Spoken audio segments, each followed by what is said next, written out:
Welcome back to another video. My name is Henrik and today we are going to be doing a consumption test with the Smart #5 in the Brabus variant, meaning a car with 646 horsepower, 710 Newton meters, a fairly big battery of 100 kilowatts an hour big battery size. Net usage is going to be 94 kilowatts an hour. We're going to be doing 4 different drives, meaning we're going to be driving behind the truck, then we're going to be driving 120 kilometers an hour, 140 and also top speed, which is 210 kilometers an hour for this car. We're looking at a fairly bulky car, as you can see, CV value of only 0.3 with also a weight in at 2.35 tons, which is already quite big. With the Brabus variant, like I already mentioned, we get that very big horsepower and we also get some more styling as well as these 21-inch rims.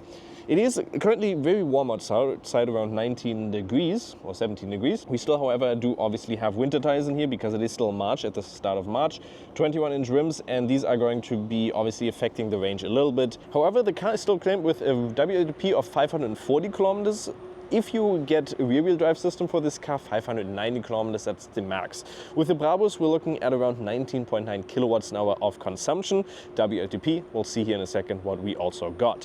Start price of this car is also fairly decent at around 45,000 euros. However, if you get the way it's standing here, around 61,000 euros. And here we are now on the first trip, or the first leg of the consumption test, which is going to be that 80 to 100 kilometers an hour trip behind our truck in front of us. We're currently sitting at around 93 kilometers an hour. I've set it up to a max of 106. We're definitely not going to reach that, however. We do also have cruise control now activated in here, which is the Smart Pilot in Smarts. That sounds weird. It's a Smart Pilot in Smarts, but in the Smart car it's just called the Smart Pilot, which is basically autonomous driving 2.0. You have a heads-up display with augmented reality, so it also shows you some relevant information up on the top there. And the nice thing about that is also if you have Apple CarPlay selected and have Google Maps integrated in there, with your Apple CarPlay obviously, so if we go in here and then we put in an address where we want to go, it's going to show us up on the heads-up display, so it works nicely with the Smart, very nicely integrated there. You can also see in our digital cockpit we get a couple of information there about how we're currently driving with the autopilot. We do also have that, well, hold the steering wheel, so you're going to have to move it a little bit. And now there was also a speed change here, apparently, but there isn't one. That's one thing that the car also hasn't been the greatest at, is speed sign recognition. So it did also automatically just put it down to 80 kilometers an hour, even though there is no 80 kilometers an hour restriction here. It's completely unlimited. So I'm going to put that back up. So what it's able to do is obviously keep the distance to the car in front of us. It's going to centralize on your lane, so you really don't have to do much, which is quite nice in this. Let's talk about the the interior, because that is one of the main things where you're like, what am I looking at? What is the Smart? It is a very display heavy interior, which honestly I don't find too bad. It's still a quite nice layout. You get physical buttons on your steering wheel. We obviously have the Brabus variant, so we get a couple of extra touches here, red stitching, micro, like Alcantara on here, which isn't Alcantara, but the micro Dynamica, whatever it's called. Very nice. Sennheiser sound system sounds absolutely amazing. Then we get these 2 very big displays, which are 13 inches if I'm not mistaken. They have Apple CarPlay, Android Auto integrated quite nicely, which is always decent. However, the software isn't the greatest, I'd say. If you're looking at competitors like Mercedes and stuff, you're obviously paying extra, but you get a software that is really good and also works really nicely. This one still works, it just has a couple of problems. It is still fast, it has the Unreal Engine in here, so you can see your car in your color as well, very nice. You can open a couple of things from here, it's going to animate those. And then you have, your basic things in here. For instance, a video center, which if you look on the second display, you can also press here. That's not going to work while you're driving. Or press ignore. Never mind. So then, for instance, here you have Wicked episode 2, or the second version of it. I've never watched Wicked. And then you can theoretically sign into Amazon. If I'm not too sure if then you can watch the movie or just your Amazon display there, but it's basically web integration of everything. Okay, it's not going to work while driving because that's going to pop up every couple of seconds. You can play some games on there and stuff like that. Quite nice when you're, for instance, parked and charging. You can obviously play some Candy Blast, get up to like level 5000 like my grandma has, and do some stuff like that. The thing, however, about this infotainment display is the navigation in here is really bad. Well, not really bad, but I've read from a lot of things online that people claim it's trying to get you somewhere or drive you somewhere where there is no road. It's trying to turn you into a one-way road, stuff like that. It's not supposed to be the best. And then let's put an address in just to see how the route planning works. For instance, if we go up to Berlin, Germany, put routes in there, and then it's gonna search obviously for one of those. And there we go. It's gonna say 4 hours and 46 minutes is going to be the fastest, and then it's also going to show us charging stops that we theoretically have to select. So if you go on here, then you have to add charging stops, and then it's going to search along on the route. There is one, for instance, that just showed us there. We just have to stop one time for approximately 31 minutes, it says. We'll arrive there with 26% in the end. And then we can see here, we'll get to the charger 11%, 203 kilometers away, and then we now have another 232 kilometers to drive. So it does have route planning with also the integration of obviously charging stops, which is always nice. But like I said, I've read a couple of things online about the navigation not being the best. Otherwise, quality is immaculate in here. Honestly, for the price that you're paying, is really, really great. You can see we have heated and ventilated seats also for the passenger and also the driver. And even if you go further down, you can see in the door pocket there where you put your water bottles or something like that, it even has nice material on that side. Up on the top, you get some more of that dynamic up there. Looks really good with all the red stitching that you get with the Brabus, for instance. Ambient lighting with, I think, 256 different colors as well. Even up here. Oh, listen to that quality. So nice. You get a good amount of storage space on the bottom there, where you also have a nice little place where you can put your charger, charging cable, that would be cool, your charging card. And you can even have this segment here cooled, because you can see there you can change the temperature that you want in there. So if you have some stuff that is, well, you just want to keep a little bit cooler, that is quite nice in there.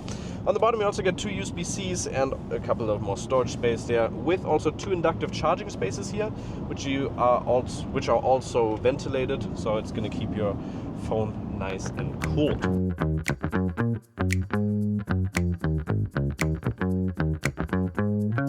And now join me here at 140 kilometers an hour while we are driving on the Autobahn, obviously. You can see lane centralization still works at that speed, which is quite nice.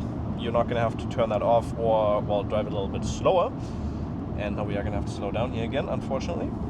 And sound isolation at 140, as you can hear right now, is still really good.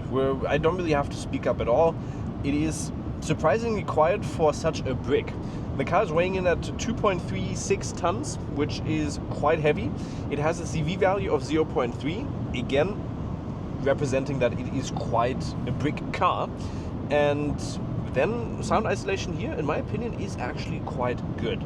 And suspension also does a good job here at these speeds. I'm also in the comfort drive mode right now, so it is going to not really change too much, but that GoPro just overheated. Nice, we'll continue talking. You can see Eco, Sport, Comfort, Brabus is the sound, the different drive modes that you have here. The thing, however, is the car is not going to be the most efficient car because of obviously that brick size, and also the engine being obviously with 646 horsepower. You have quite a powerful car here, which is, well, if you use that power, obviously going to drain the battery quite quick.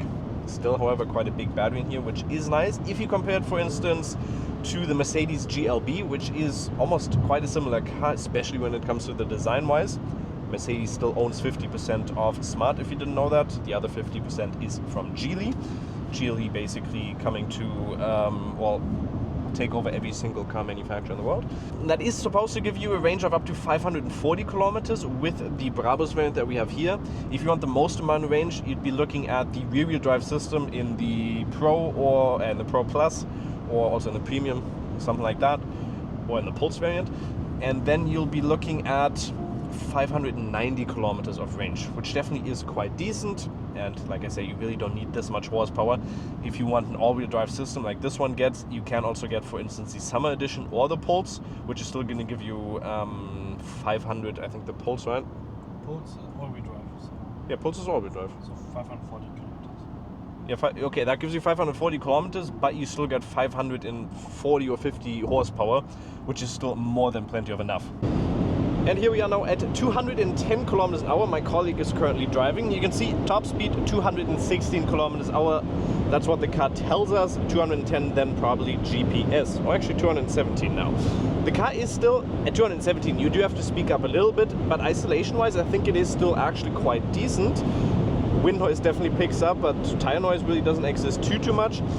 And suspension also does a good job. What you do notice when you're in the Brabus mode or something like a little bit more of a sportier mode, The car is not supposed to be the most sportiest car, especially when you're driving over country roads. You have a lot of side movement then at those speeds. Well, not at those speeds, but when you turn into a corner, you definitely notice, okay, it's basically still a normal hashtag 5, just with a lot more power and a little bit more of a different design to it. Aww. The brakes at these higher speeds also do a good job. Obviously with recuperation you can change between low, medium and high depending on obviously what you want. That's gonna help you a little bit as well. And the wonderful thing about this car is there is so many cars that wouldn't expect you to be this fast. Or if you're driving on the German Autobahn and you're behind, I don't know, like a Mercedes CLE 63 or whatever, like a C63, something like that. Most of the times they're like, okay, I'm just gonna accelerate here quick because the car behind us is not gonna get to me.